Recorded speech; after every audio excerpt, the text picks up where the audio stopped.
For most venture-backed startup founders, the co-founder relationship is one of the most, if not the most important relationship that you have in your life and certainly in your company. And it feels terrible when you and your co-founder are not on the same page. Maybe it's a hot war. Maybe you're fighting a lot. Maybe there are certain topics that you guys can't talk about because it's too intense. Or maybe it's a cold war. Maybe you're biting your tongue a lot. You're stuffing things down. You're just feeling silently resentful about the fairness or the roles or the way you're making decisions, and it's eating you up alive. No matter what the situation is, there comes a point where you start asking yourself a question. What are we doing wrong, and who can help us make it better? Because clearly we're not able to do it on our own. And that's often when you start to think, maybe we should bring some professional help in. You might not know that professional, but there's a big problem. And the problem is that maybe your co-founder is not bought in, or you're not sure if they would be bought in to getting professional help. In this channel, I help venture-backed startup founders build stronger, more collaborative relationships with their co-founders. And one of the number one challenges that people face is how to talk about getting professional help to support their partnership. So in this video, I'm going to talk about some of the things that hold founders back from getting the help they need, how to overcome some of those obstacles, the exact word-for-word script that I would recommend you use to have this conversation in the most successful way. And by the end of this video, you'll feel fully prepared and confident to go in there and have this conversation so that you can get the help you need. So let's start with when you realize that you need professional help. Help is available to you, and that's often a problem and a challenge for a lot of founders. They just don't know that this is something that they can gain access to coaches, therapists, mediators, counselors, people who are trained to facilitate conflict. And particularly, there are some who are trained to facilitate conflict between business partners of startups. Because like I said, it can feel like a hot war, it can feel like a cold war. But the bottom line is, at one point, the two of you, or the three of you, or the four of you, depending on how many there are on the team, were working well together. You had a lot of good ideas, you were collaborating, you had a big vision. Yeah, there were challenges, there were things that were tough, getting your product out, trying to get that first customer, but you got through it together because you believed in each other, you respected each other, you liked hanging out with each other.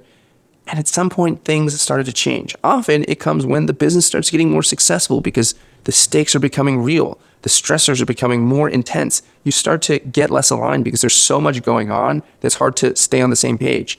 Little things build up, little irks or problems or things that bother you or things that somebody says that you try to brush off, but over time they pile up and they start to create this rift, this gap in understanding, in perspective, and in trust.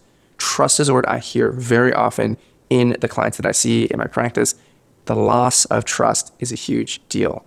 And I like to think of trust as being a core part of the startup's journey. It's like running a marathon and twisting your ankle on mile 3. Sure, you could try to tough it out with sheer adrenaline. You might be able to make it a couple more miles. Maybe you even make it to the halfway mark, but it is going to be killing you. And at some point, you are going to fall down, and you don't know if it's mile 15, mile 20. And even if you get across the finish line, your body is going to be wrecked. And that's what it's like to have a deteriorating co-founder relationship. Maybe you can make it across the finish line, but you are certainly not going to get the time you want. You're certainly not going to get the outcome you want. And you might not even be friends with or be able to or want to do another startup again. And that's not where I want you to be. So if you are feeling those things, you might be wondering how I can get some professional help to make a difference. Oh, before we go any further, I've created this free resource that's called the Say It Straight cheat sheet, which covers word for word scripts that you can use to have better, more effective conversations with your co-founder during difficult or complicated situations, such as the asking for professional help, as well as repairing after a fight or talking about equality in roles and workloads in the company. So if that seems useful to you, check out the link in the description down below and get that free resource. Now, let's talk about some of the obstacles that come in the way. We already talked about one of them, which is that you might not even know that there are people like me out there.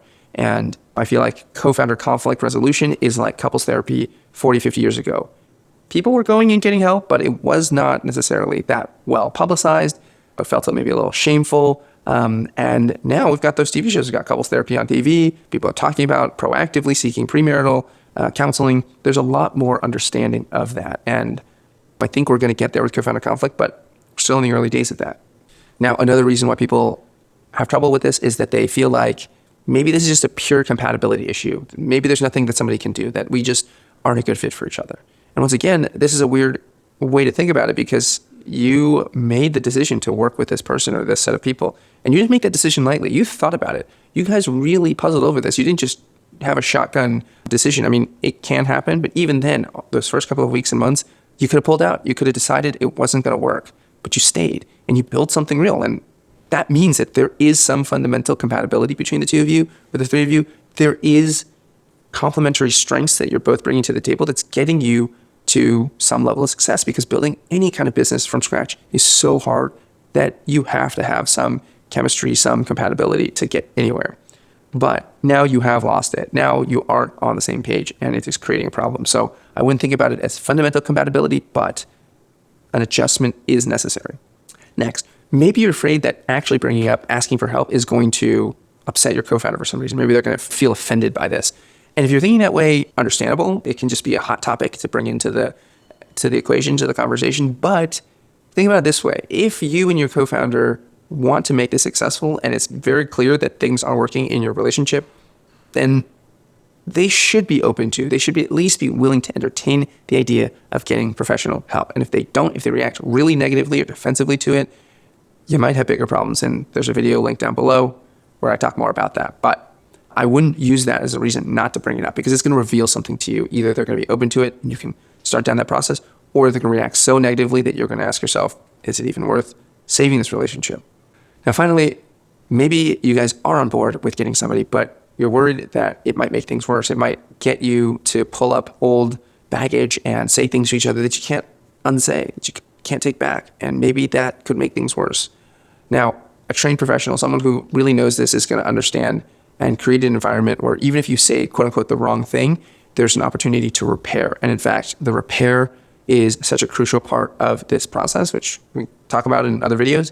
But I think the thing that you can do is to articulate in advance, what are you looking for? What are you hoping will improve in this relationship, and to get on the same page with your co-founder about that. This is a great way to kind of build some alignment about something and to have a metric and a signal, something that you're watching out for to see if the help that you get is taking you in the right direction.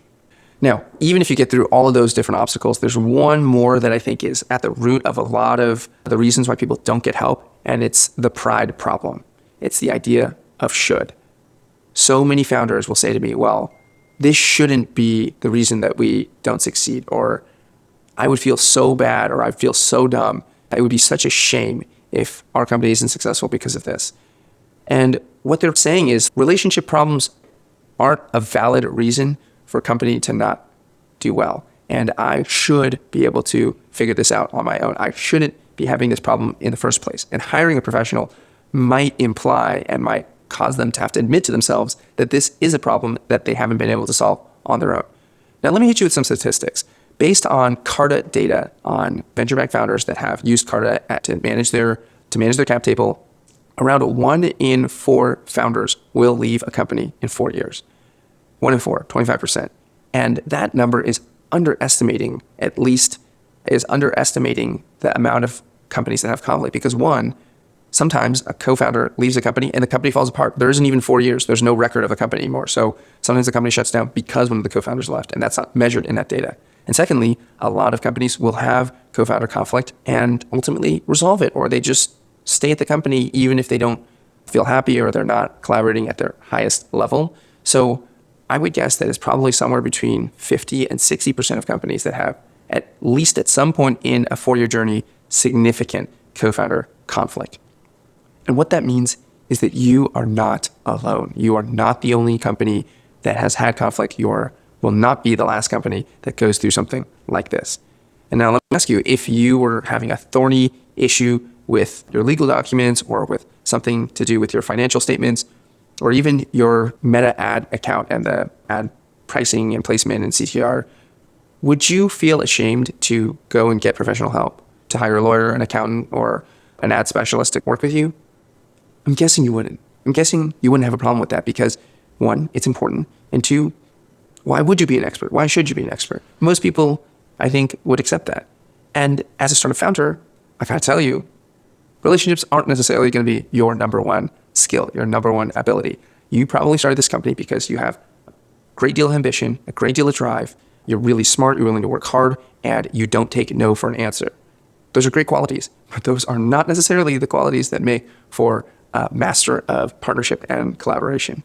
Let's just be honest. So getting professional help is not something you should be ashamed of. This is a problem that many startups deal with. And I'm talking my own book here, but I think it's worth looking into. So with all that said, how do you actually have this conversation? How you bring this up is going to make a difference, because you don't want your co-founder to feel defensive, to feel like they're being blamed or a finger being pointed at them. So here is how you talk about this. First of all, you want to be in a calm place. I recommend doing this during your weekly founder heart-to-heart. There's a video about that you can check out, or just later in the week when you've got some free time, no fires, no fights, you're not in the middle of a fight or something, and you say, hey, do you have a minute? I want to talk to you something. Let's set up some time. And you say something like this: I really want to fix our dynamic, and I don't think we can do it alone. I'd like us to find someone who works with people like us. So how does that open the conversation? You're talking about fixing things, which everybody likes to fix something, and it's fixing a dynamic, fixing an interaction. It's not that you're the problem or they're the problem. It's that the way you guys are interacting is creating problems, and that's something that both of you should be motivated to address. And you're saying that you want to bring somebody in that works with people like you, founders, business partners, not just couples, like a couple therapist, although sometimes they can be valuable, but somebody who knows what it's like to deal with the pressure of a business, understands what equity means, understands what hiring people means, titles, funding, exits, all of those things. Next, you can say something like this: this isn't me saying that you're the problem. I very much know that I played a role in this. This is me saying that our dynamic is the problem, and it is really hard for us to fix this on our own. We've been trying, but I don't think it's working. Once again, we're here trying to eliminate the defensiveness. We're trying to say, look, I know I'm contributing to this. It's not, again, about blaming one person or the other, but saying, we're trying. We've done our best. We're working through it. There's been efforts made, and we're only getting as far as we are, and it's not enough. So here we're leaning into saying, hey, we can do this on our own. Actually, we've already tried to do this on our own, and it's not working. Finally, you can say something like this: bringing in someone who has seen this before can help us understand what we're missing. I think we're too close to it on our own. I've done some research on folks that might be able to help, but I like to find someone that we can both agree with so we can get behind it together. So here you're saying, look, there is value in bringing somebody in. One, they have seen what we are going through. I've worked with numerous startup teams, and so I've seen a lot of the different patterns, and anybody that you hire hopefully will have seen different patterns, and they're just a third party. They're just someone who is not biased by their own perspective, and someone that you can trust to see the bigger picture. That should be very straightforward, but it's just a good reminder to your co-founder or co-founders that just having another person involved who is neutral can be really helpful. And finally, you're saying, look, I've done some of the work. I'm not just throwing this out of nowhere. There are people out there who can help us, and I want to pick someone together. So it's important for you to not reach out to someone before you have this conversation. Even if you like somebody a lot and you want them to be your person, you want to present at least two options so that they can see that there are multiple people out here who do this, and they can kind of feel in a vibe. And even if you do some of the outreach yourself, at least they're aware and they know what's going on. So if you've been watching this video, then you have not yet given up on your co-founder relationship, and that's really good. Maybe this conversation goes well. Hopefully it does. Maybe it doesn't go so well, and maybe your co-founder relationship deteriorates further. That's when you might start asking yourself a different set of questions. Maybe, is it time for me to consider firing my co-founder? Now, if that's going through your head, I have another video that you should watch next. That's all about the 5 questions you need to ask yourself to make sure before you make any moves to actually exit your company, before you try to get your co-founder out of your company entirely. So check that video out now. Otherwise, I will see you in the next one. Building a startup is hard. Having the right partner makes all the difference. So if you are trying to build a startup, I hope you have someone really great by your side.